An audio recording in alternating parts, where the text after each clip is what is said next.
고린도전서 7장부터서는 고린도 교회가 사도 바울에게 던진 여러 가지 궁금증에 대한 답변을 담고 있습니다. 그 가운데 먼저 결혼에 관한 문제를 다룹니다.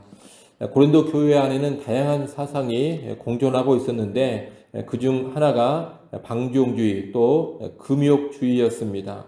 우리가 어제 6장에서 본 것처럼 고린도 교회 안에는 모든 것이 가하다 그러면서 거리낌 없이 육신의 방종과 음행으로 나아간 그런 사람들이 있었습니다. 그런데 그와 반대로 육신의 욕구를 철저히 억제하는 금욕주의가 또 교회 안에 있었습니다.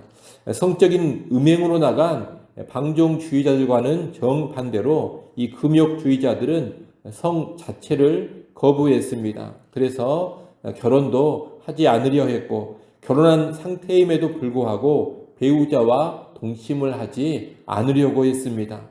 이런 문제에 관한 질문이 바울에게 던져졌고 바울은 이 문제를 오늘 본문에서 답하고 있는 겁니다.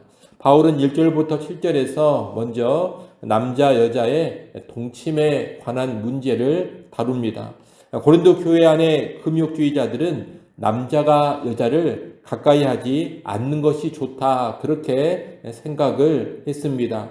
7장 1절에 나오는 남자가 여자를 가까이 아니함이 좋다. 여러분 이 말은 고린도 교회 안에 금욕주의자들이 하는 말로 일단 이해를 하는 것이 좋습니다.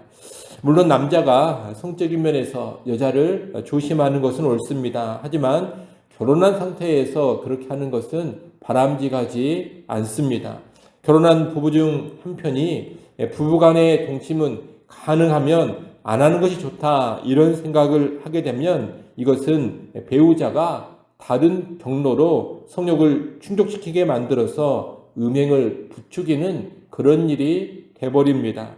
그래서 결혼한 사람들은 반드시 상대방에 대한 성적인 의무를 다해야 합니다. 4절에 보면 아내는 자기 몸을 주장하지 못하고 오직 그 남편이 하며 남편도 그와 같이 자기 몸을 주장하지 못하고 오직 그 아내가 하나니라고 합니다. 자기의 몸에 대한 소유권이 자기가 아닌 배우자에게 있다는 겁니다. 이 말은 배우자가 성적인 요구를 하면 즉시 들어줘야 한다는 뜻입니다.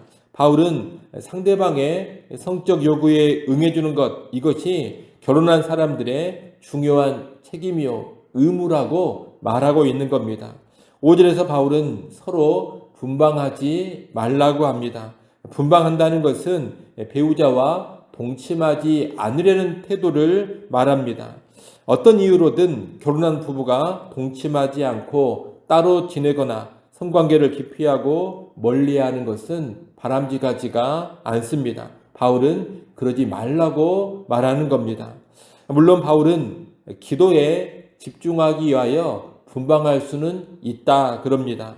하지만 기도와 같은 영적 삶에 집중하기 위한 분방이라 하더라도 서로 간에 합의를 해야 한다 그럽니다. 한쪽 배우자가 일방적으로 결정할 일이 아니라는 겁니다. 만약 아내가 기도에 힘쓰기 위해 분방하고자 하더라도 남편이 허락하지 않으면 그런 분방을 해서는 안 됩니다. 남편 역시 마찬가지입니다. 아내가 허락하지 않는다면, 아내와 합의가 되지 않는다면 기도를 목적으로 한다 하더라도 분방을 해서는 안 된다는 겁니다. 반드시 배우자의 합의, 배우자의 동의 아래에서 분방을 해야 합니다. 아울러 배우자가 이 분방에 동의했다 하더라도 그 분방의 기간이 길어서는 안 된다. 바울은 또 이렇게 말합니다. 잠깐 동안만 그렇게 하라는 겁니다.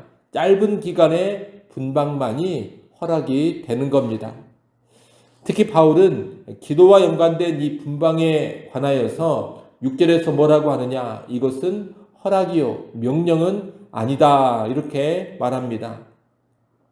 혹시라도 분방을 이야기하고 있는 이 바울의 말을 오해해서 기도 생활을 잘 하려면 반드시 분방을 해야 된다. 그러며 잠시 동안의 분방조차 꼭 해야 될 명령이나 의무로 받아들이지 않도록 하기 위해서 바울이 6절의 이야기를 하는 겁니다. 그래서 바울은 분방을 할 수 있다는 것은 허락이지 결코 분방을 해야 한다는 명령이 아니라는 것을 다시 한번 강조하고 있는 겁니다.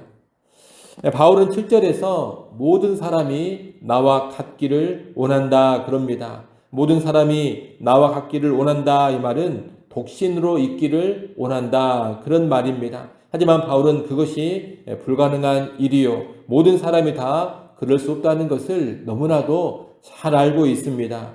자신에게 특별한 성적인 절제력이 있는 것은 하나님의 은사로 인한 것이라고 하면서 각자 받은 은사가 다르다고 바울은 분명히 말합니다. 그래서 바울과 같은 은사를 받은 사람은 바울처럼 독신으로 살 수 있지만 그렇지 않은 사람은 결혼을 하는 겁니다. 그럼에도 바울이 다 나와 같기를 원한다고 말하는 것은 음행에 문제가 있는 고린도 교회 안에서 아무도 음행에 빠지지 않기를 원하는 바울의 간절한 소원을 말하고 있는 겁니다. 여러분, 이상의 내용은 금욕주의를 피하고 결혼 생활의 성적인 의무와 책임을 잘 감당하라는 가르침입니다. 우리의 결혼 생활에는 경제적인 책임도 있고 정절의 책임도 있고 보호와 부양의 책임도 있습니다. 결혼에는 다양한 책임과 의무가 있는 겁니다. 그런데 그 가운데 어떤 책임과 의무도 있느냐? 성생활의 책임과 의무도 있습니다.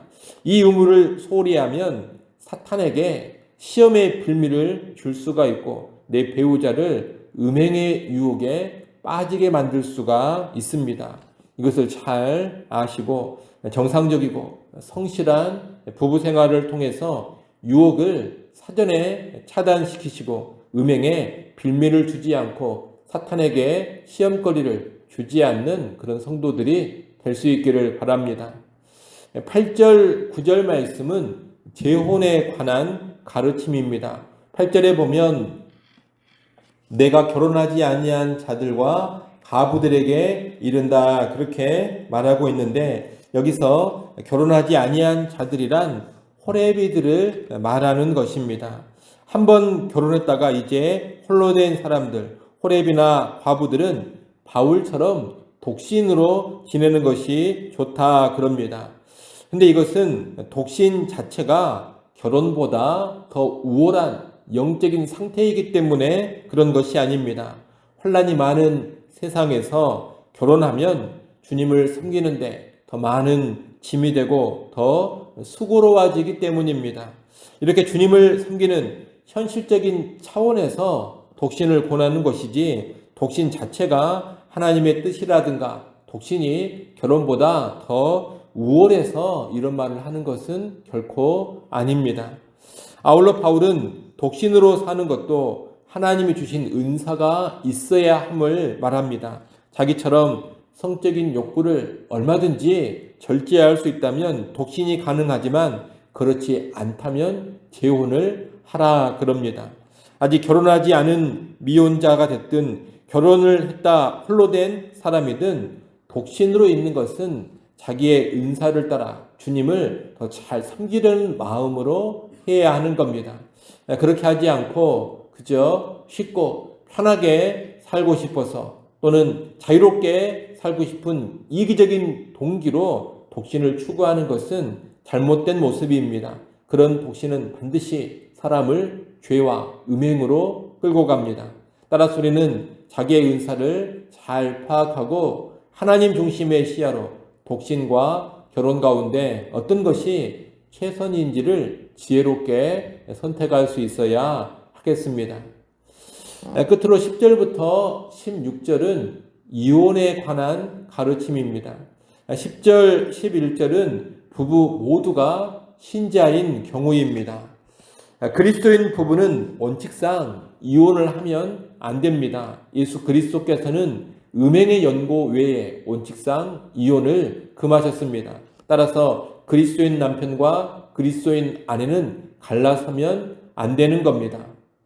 이미 이혼을 한 상태라면 그대로 지내든지 아니면 다시 이전의 배우자와 합하라고 합니다. 이혼했더라도 다른 남자나 다른 여자와 결혼하는 것을 최대한 억제시키는 겁니다.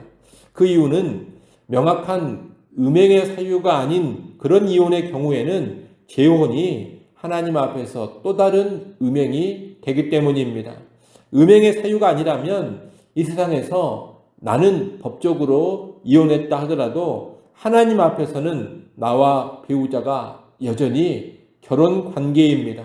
그러니 재혼을 해버리면 곧 간음, 음행이 되는 겁니다. 그래서 바울은 이혼한 사람들은 그대로 지내거나 합하려면 이전의 배우자와 다시 합하라, 그렇게 말하는 겁니다. 여러분, 성경은 결코 쉽게 이혼하고 쉽게 재혼하는 것을 허락하지 않습니다.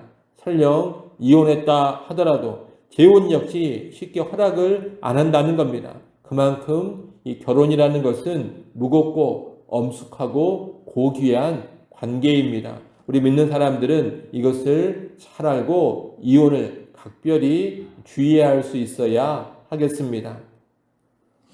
12절부터 16절까지 말씀은 불신 배우자가 있는 그런 부부의 이혼 문제입니다. 결혼을 한 후에 예수를 믿게 되면 자기의 배우자가 불신 상태일 수가 있습니다. 이런 경우에 믿는 배우자가 먼저 이혼을 요구해서는 안 됩니다. 신자는 이혼하지 않아야 한다는 그 원칙이 동일하게 적용되는 겁니다. 하지만 믿지 않는 배우자, 불신 배우자가 먼저 이혼을 요구한다면 이혼할 수 있다 그럽니다.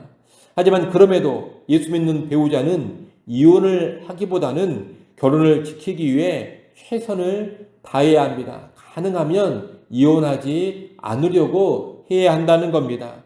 두 가지 이유 때문에 그렇습니다. 14절에 그 이유가 나오는데, 하나는 믿는 배우자를 통해서 믿지 않는 배우자가 거룩하게 될 수 있기 때문입니다. 즉 불신 배우자가 변화되어서 예수를 믿을 수 있기 때문입니다. 또 하나의 이유는 결혼 생활을 잘 함으로써 자녀들이 깨끗하게 될 수 있기 때문입니다. 여러분, 이혼은 부부뿐만이 아니라 자녀들에게도 아주 중대한 영향을 끼친다는 것을 알아야 합니다. 부모의 영향력이 자녀에게 강하게 흘러가는 겁니다.